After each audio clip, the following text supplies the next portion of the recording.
Hello race fans! Welcome to round 5 of the VOR iRacing IndyCar series from Milwaukee. Your starting grid for today's race. On pole position, Oscar Fredrickson. Starting P2, William Alcala. In P3, Julian Altina. Starting P4, Matt Huston. Starting P5, Robert Sadler. In P6, Dave Stedman. Starting 7th, Kristen Nelson. In 8th, Shane Coogan. Starting P9, AJ Musselman. In P10, Tyler Bloom. In 11th, Domingos Corrigan. And to wrap up your starting grid for today's race, starting 12th, Gary Godso. Now the safety car pulls into the pit lane, the green flags are flying, and we are underway in Milwaukee for this 125 lap race. Your pole sitter Oscar Fredrickson jumps out to a fantastic start. That's going to be Matt Huston looking on the outside of Julian Altina, who takes over P3 from Altina. Now we're single file on the back stretch. We're going to have some battling in the rear of the field. That's going to be Gary Godso and Corrigan as Corrigan takes over P11 from Godso. As the leaders are coming around to start lap 2, still a long ways to go as we remain green in front of this sold out crowd in Milwaukee, Wisconsin as we head onto the back stretch. Let's hear the sounds of the engines.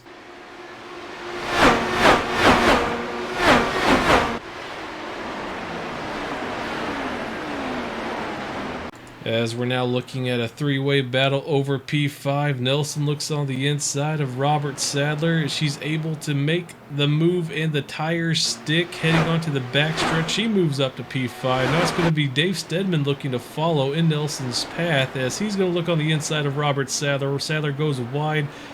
Stedman goes on the inside onto the pit lane straight, but it looks like he loses just a bit of momentum as he holds on to P7 and Sadler holds on to P6. Keeping a close eye on this midfield battle as Sadler goes wide once again, and that's going to open the door for Dave Stedman, who goes on the inside of Robert Sadler. Stedman finding himself up to P6, Sadler down to P7. Corrigan and Musselman looking to make a pass on Sadler. There goes Musselman, and now it's going to be Coogan's turn as he's going on the inside of Robert Sadler into turn 1. And they almost collide into turn 1, and it looked like Coogan had to back off there for a second, but for right now, Robert Sadler is able to hold on to P8. We simply cannot ask for better weather here today in Milwaukee, Wisconsin than the partly cloudy skies we have right now as we're on board with Alcala. Looking back to Julian Altina, the lines between Altina and Alcala slightly different as we have a caution. Turns 3 and 4, we have a car facing the wrong way. That's going to be the number 29 of William Coogan as AJ Musselman just misses him, and so does Gary Godso and Tyler Bloom. Now he gets a car facing in a safe direction.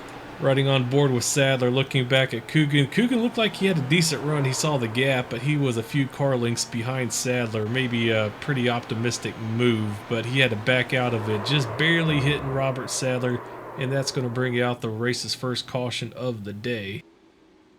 The pit lane is open, so I'm curious to see who all will pit, because if you pit right now, you're still going to have to make at least one more stop before the checkered flag flies. Fredrickson not even thinking about it. Here comes P2. P3, Altina thought about pitting, but decides he's going to stay on track with Oscar Fredrickson. But bad news for both Fredrickson and Altina. Everyone else behind them is going to pit for both fuel and tires. So that means that both Fredrickson and Altina are going to need a tremendous start in a few laps by the time we go green, because everyone else will be on fresher tires than them. Now if Alcala can find the exit before Huston, which it looks like he just does, then he's going to be in excellent position by the time we go green for the restart, as he's going to be the first car in line on a fresh set of tires. But looks like we have a car still in the pit lane. That's going to be the 69 of Tyler Bloom, who's going to be spending 35 seconds now in the pit lane, so it looks like he's just repairing some damage. Hopefully he gets it back out by the time we go green. And now that the first caution is behind us, we go green once again. Bit of wheel spin by Fredrickson, probably a result of cold tires as Altina looks to go high, unsure what to do there. The yellow flag is waving once again. Maybe some contact made from the wheel spin by Fredrickson, but no, excuse me, we have a pileup on the home straight. 5, 6, even 7 cars involved, and some guys' days are. Go ahead and direct your attention towards the middle of the field. That's going to be the 74 of Dave Stedman. Looks like probably cold tires, and whenever he got on the throttle, just sent the car into the barrier. And unfortunately for everyone else behind him, just no time to react and nowhere to go, especially for right here, Tyler Bloom. He just spent over 40 seconds in the pit lane trying to get his car repaired, and by the time they got his car repaired, it's looks like it's day over for Tyler Bloom. I have to say though, I'm still pretty surprised that Fredrickson and Alton elected not to take advantage of a second chance for pits under yellow. But either way, the safety car's in the pit lane.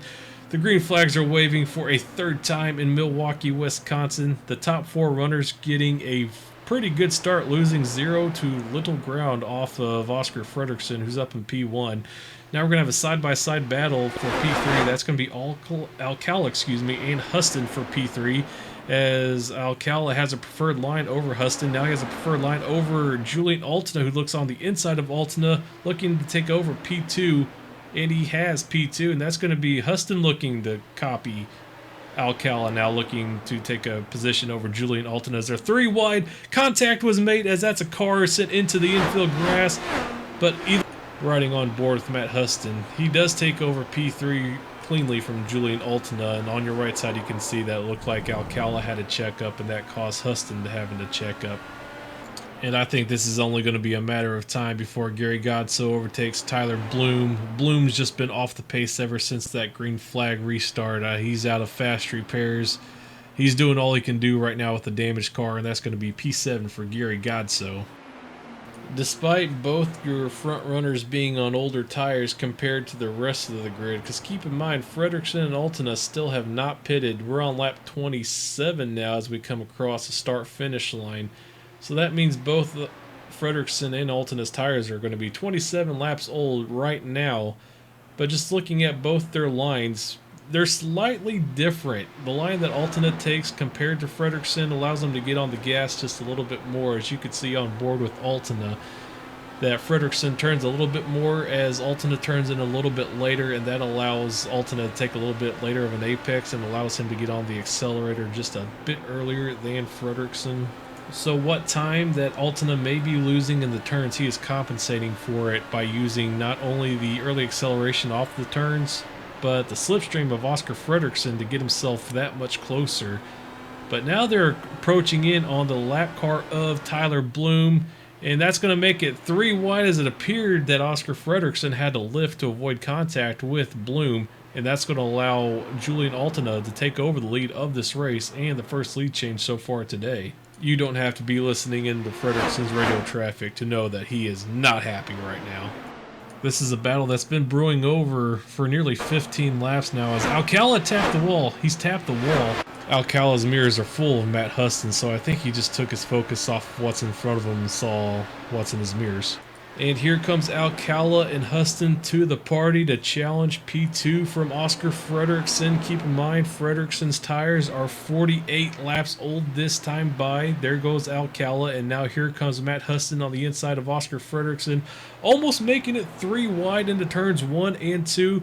But keep in mind, those tires can only last so long before finally they just give up completely and just go off the cliff, and he has nothing left. But Oscar Fredrickson is going to give it one last look around the outside of Matt Huston, but the tire life just is not there, and that is going to be P3 for Matt Huston as Fredrickson falls back to P4. As that is now 51 laps on the same set of tires for Oscar Fredrickson. You just have to wonder, how much longer is he going to punish himself out there? He's got to come in and pit. He's just losing too much time behind Matt Huston in P3. That's going to be over 2 seconds of a gap, but even more, Julian Altina on 51 lap old tires still out there, have yet to make a pit stop. And now here comes Shane Coogan on Kristen Nelson. This is going to be a battle for P5. Coogan looks on the inside of Kristen Nelson into turns 1 and 2, but Nelson able to defend her position so far right now, gets a pretty decent run on the backstretch. That's going to be Coogan tucking in behind Nelson to get the draft. Heading into turns 3 and 4, he's going to look at making the pass once again, trying to get a better exit than Nelson with the slipstream. He looks like he has it, looking on the inside of Nelson, as that's going to be lap 64. Heading into turns 1 and 2, they are both side by side heading onto the backstretch, but it looks like Coogan may have the position made for right now, and he does officially take over P5 from Kristen Nelson. excellent battle between both Nelson and Coogan. Good clean overtake by Coogan and good clean racing by Nelson to leave plenty of space. On board with Nelson, you could see Coogan looking on the inside end, heading into turn 1, and both drivers leaving the space, racing each other, both clean and respectfully. Just an excellent battle all around. Good clean driving. That's going to be Nelson making her second pit stop of the day, as here comes Julian Altina to start the 70th lap of this race on the same set of tires. Both him and Fredrickson have yet to make a pit stop, so they're obviously on a one-stop strategy, but at the same time, I'm sure they're both pleading for a yellow to come out, because by 70 laps on the same set of tires, it's got to be very difficult at that point. Kristen Nelson has already caught back up with Altina, and Altina knows he is just losing way too much time on those 71 lap old tires as he makes his first pit stop of the day. And that was about 2 laps ago that Nelson was making a pit stop and Altina was lapping her, and now Nelson's already caught back up to Altina, and Altina realized that he needed new tires ASAP. So he takes his first pit stop of the day, and that's going to relinquish the lead to the number 66 of Matt Huston, who takes over his first race lead of the day on lap 72.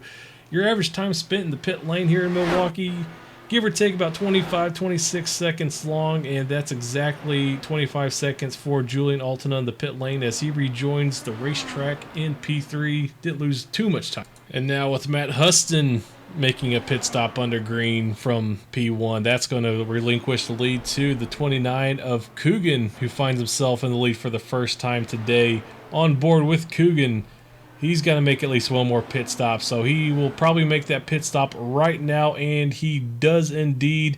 All the drivers, I would imagine, wishing for a yellow, but the yellow is not coming right now, as there goes the leaders, and that's going to be the 31 of Julian Altina to retake P1 for the second time today.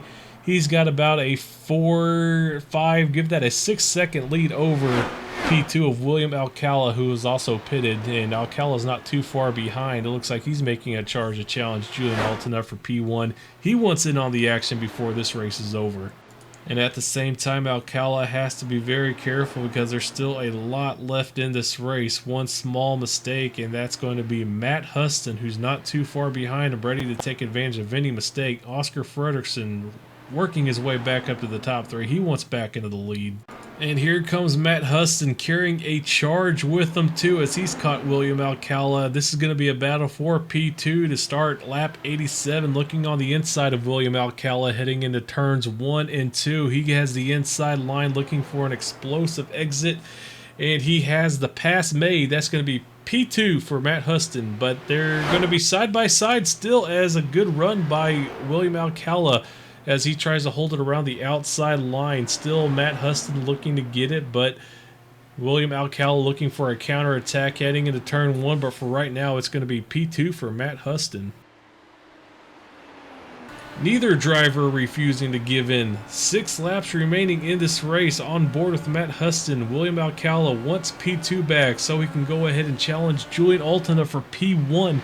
Side by side on the backstretch, Alcala has a preferred line going on the inside of Matt Huston, who has the outside line, looking to get the better and early exit than Matt Huston, and that is P2 for William Alcala, who has retaken the position from Matt Huston.